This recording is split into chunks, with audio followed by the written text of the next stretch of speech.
What's up, YouTube? It's Mike here, back with another video.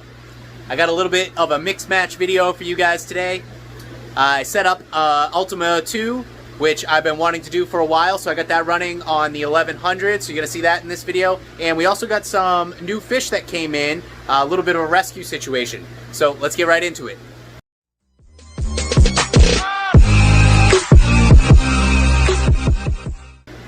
And if you guys haven't already, please subscribe to the channel. YouTube is telling me in the analytics that most of the people who are watching the videos aren't subscribed. So please subscribe to the channel. You can always unsubscribe in the future if you don't like this kind of content. And if you like the video, please like the video. Today I'm going to be getting this Ultima 2 2000 up and running on the 1100 gallon system. So I did try to order unions and I ordered the wrong unions, so I'm going to just do some hard plumbing and use these instead. This is only temporary anyway, because eventually I'm going to permanently run this into the 600 gallon system over here. But for now, I want to get it moving and cycled onto the 1100 gallon. So, again, I'm just going to temporarily install it on this, and I'm going to put a pump in the tank to pump over into it to get it running. So this looks a little bit silly, but here's what I came up with. This will be my return here, and I'm just going to hang the return over the top and connect it. And then this is my pump situation. The pump is just going to hang suspended into the tank over the top. And then my backwash goes right to the sink here, but that isn't going to stay like that. I'm just going to run that backwash for like a minute or two, a couple minutes when I first set the whole thing up, and then I put a union on this one and I can just disconnect that backwash, and I'll put this whole pipe, this whole stupid long contraption I made to the sink, I'll put that outside so it's not in here, or I can put it behind the tank maybe. But the point is, that's not going to stay there all the time. I can just disconnect it. Now, I wanted to put threaded unions like this on here, but the way they make these so close, you can't fit them. And if I was to try to put them anywhere else, like after an elbow or anything like that, then I would have a permanent situation where I couldn't turn them. So this was the best way to avoid it, was putting these. And good enough for what I'm doing. They'll be fine for temporary purposes anyway. So I'm going to set it all up, see how it goes.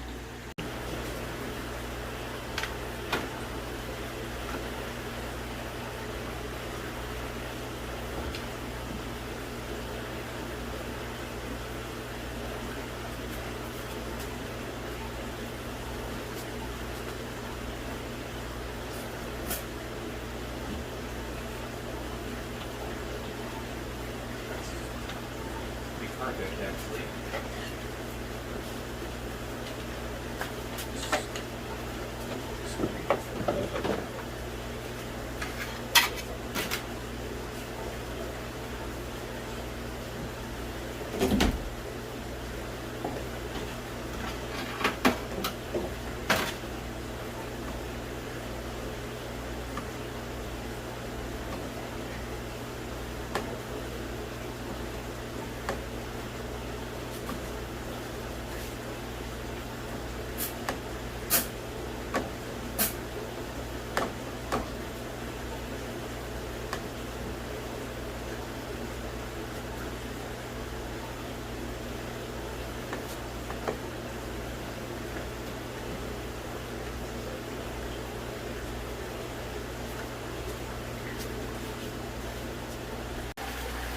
Okay, so for some reason my camera shut off when I started doing this, but I got it all hooked up and I've got it running on backwash, and you can see the water coming out of it is still pretty gross and it smells pretty bad. This was sitting for a while, so again, I'm going to run it for a few minutes and really let that clean itself out with tank water here, and hopefully I will be all set and good to go in a few minutes. Alright, now I got it all up and running.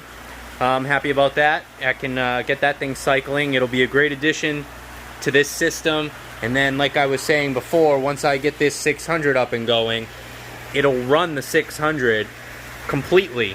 And then I'll do my usual pass-through system from the 1100, so it's all tied together. But in general, that will be plenty of filtration for all the tanks here. And I also did a nice water change on this because I backwashed so much for so long. Now I can do really fast water changes, which is pretty cool too. So we had a little bit of an emergency from a local Facebook friend who needs to bring some fish here. I'm not sure if it's temporary or permanent, but they're good size. So what I'm gonna do is I'm gonna divide Pinky off again. He gets hosed yet again, and I'm gonna give these 3 fish half of the 210 here, and that way I can quarantine them in a smaller tank. That's my goal. So not sure if it's temporary or if it's permanent. Either way, I want to quarantine them, so it doesn't hurt to give Pinky a couple rounds of dewormer too. And yeah, so that's what I'm gonna do. I'm just gonna divide him off real quick, and then you'll see them when they get here. Guys, well, there's like a really bad glare right now that I can't fix, and I had to set this up temporarily, so Pinky always gets hosed when a new fish come in. But we got maybe like a 12-inch, maybe a little bit more, silver arowana, about the same size alligator gar, and a little bit smaller, maybe a 10-inch jellycat. So they're in okay shape, but obviously they just got moved, so a little beat up probably from the netting process and whatnot. I think it's just a temporary situation. If I do end up needing to keep them long term, that's okay, but I'll probably rehome the alligator gar. That's just not my speed, and I've kept them in the past. They're just a little too aggressive for me. But long term, if I have to, I will definitely keep the silver arowana and this jellycat. So cool pickups. Sorry you guys missed the whole acclimation process and whatnot, but I was talking, and what happened was the owner of these, his tank sprung a leak, and he needed a place to put them immediately. So he hit me up, and I was able to make room for them, at least temporarily. So I'm going to quarantine them in here, and if I end up having them for a while, I can move them over to different tanks. Luckily, they're smaller than I expected. That's definitely a good thing, and that will make it so I can actually, you know, comfortably house them for a while through the quarantine process. I was a little worried about quarantining them in here. I thought they were going to be a little bigger, but this isn't bad at all. So that's good. Especially the gator, I was very, very hesitant to take them. I've talked about it in the past. They like to kill stuff for no reason. So I really didn't want to take them, but I wanted to help people out when I can. And definitely willing to help another hobbyist out, another fellow hobbyist. So he keeps a lot of cool fish, but when a big tank lets go, you know, you got to do something. So desperate times. So he might take them back in the future. We'll see. And this Ultima 2 has been running now for a little while, a few days, and it hasn't had any problems. I did have to redirect the flow, which you're not going to be able to see very well. Let me see if you can see it through the window. You can kind of see it. I had to redirect the flow up, which is a good thing for the tank anyway, but it was creating too many bubbles, and they were kind of just getting sucked down into the pump, so I wanted to avoid that. But yeah, great success with this. I'm happy to have this up and running. It will, long term, it's going to help this system anyway. And then, like I said a bunch of times already, sorry if I'm repeating myself, but it'll be great for the 600 when it's all set. And quick little update on the 1500, because we've had sand in it for a little while now. All the rays look fantastic. He's gonna come up, he's probably hungry.